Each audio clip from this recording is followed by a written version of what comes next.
দাঁড়ান ভাই, দাঁড়ান দাঁড়ান দাঁড়ান, গোড়া বাজার যাবেন? হ্যাঁ। ঠিক আছে, চলুন। দাদা, আপনাকে তো বলেই নিয়ে আসলাম আমি একা যাব। দেখেন ম্যাডাম, আপনারা দুজন একই জায়গায় যাবেন, তাই নিয়েছি। আমাকে আমার বাড়ি থেকে বলেই দিয়েছে এখনকার দিনকাল ভালো না, কোনো ছেলের আশেপাশে বসবি না। বহরমপুর শহরে নাকি অনেক পকেট মার আছে। ম্যাডাম আপনি চিন্তা করেন না, কিচ্ছু হবে না। দাদা, বলেন ম্যাডাম। এই ছেলেটা পুরো গুন্ডার মতো দেখতে, কেমন ভাবে তাকাচ্ছে। দিনকাল ভালো না, চারিদিকে মেয়েরা রেপ হচ্ছে, আমার ভীষণ ভয় করছে। দেখুন, আপনি আজে বাজে কথা বলবেন না। আপনি নিজেকে কি ভাবছেন? আমি ভদ্র ঘরের ছেলে। চেহারা দেখে তো একটা ভিলেনের মতো লাগছে। কি বললেন? কিছু না। অসভ্য জানোয়ার কোথাকার। আপনি আমাকে মারছেন কেন? মাছি কেন? মেয়ে দেখলে গায়ে ঢলে পড়তে মন যায় না। কি হয়েছে ম্যাডাম? এই ছেলেটা আমার সঙ্গে নোংরামি করছে, ওকে এক্ষুনি রিক্সা থেকে নামিয়ে দেন।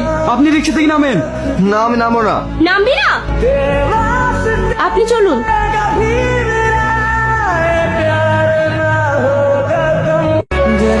কি ব্যাপার, তুমি এখানে? প্রশ্নটা তো আমারও, তুমি আমার পেছন পেছন চলে এসেছো। আমি কেন তোমার পিছন পিছন আসতে যাবো? এই ঘর তো আমি ভাড়া নিয়েছি। আন্টি আন্টি, এসব কি হচ্ছে? এই ঘর তো আমি ভাড়া করেছি। এ আসলে কোথা থেকে? এই মেয়েটা ঘর ভাড়ার জন্য এসেছে। আমি ওকে বললাম এখানে কোনো ঘর ভাড়া নেই, যেটা ছিল সেটা তোমাকে দিয়ে দিয়েছি। তবু একটা রাত থাকার জন্য কান্নাকাটি করছিল, তাই ওকে থাকতে বলেছি। আমি আমার রুমে কোনো মেয়ে থাকতে দেবো না। ওকে এখান থেকে চলে যেতে বলেন। তাহলে আমার আর কিছু করার নেই, তুমি এখান থেকে চলে যাও। এইভাবে চলে যেতে দিতে হবে।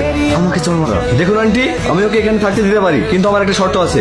আন্টি, ওর কি শর্ত আপনি ওকে বলতে বলুন। আমার অফিসে কন্টিনিউ নাইটে ডিউটি আছে, তাই আমি দিনে থাকবো। ও যদি রাতে থাকে তাহলে এখানে থাকতে পারে। আন্টি, ওকে বলে দে আমার দিনে কলেজ আছে, আমি দিনে থাকবো না, রাতে থাকতে দিলেই হবে। আমি ওর শর্তে রাজি। তাহলে তো দুজনের মধ্যে কোনো সমস্যাই থাকলো না।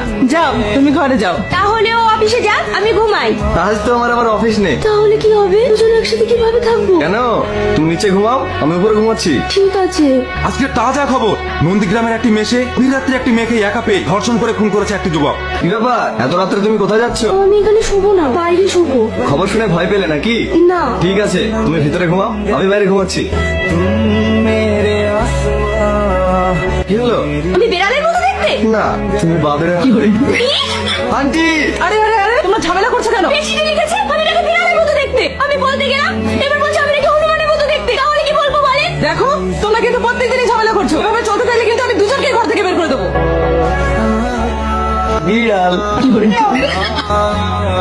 আজকাল বাদররাও যে হাসে, এই প্রথম দেখলাম। আমার গার্লফ্রেন্ড চিঠি পাঠিয়েছে, সেটা পরে আমি হাসছি বলে অন্যজনের খুব হিংসে হচ্ছে। হিংসা হবে নাই বা কেন? আপনাদের সঙ্গে তার কেউ প্রেম করে না, তাই জ্বলছে আর লুচির মতো ফুলছে। কি করছো জান? তোমার ভীষণ মিস করছি। আজ 2 বছর হয়ে গেল, এখনো পর্যন্ত দুজন দুজনকে দেখিনি। বলো না, কাল দেখা করি। আমার জান কত ভালো। বাবা, আজকাল গাধারাও প্রেম করছে নাকি? আমার গার্লফ্রেন্ড কিন্তু বিড়ালের মতো দেখতে না, বিশ্ব সুন্দরী। ব্যাপার, বিড়ালের মুখটা প্রতিদিন 5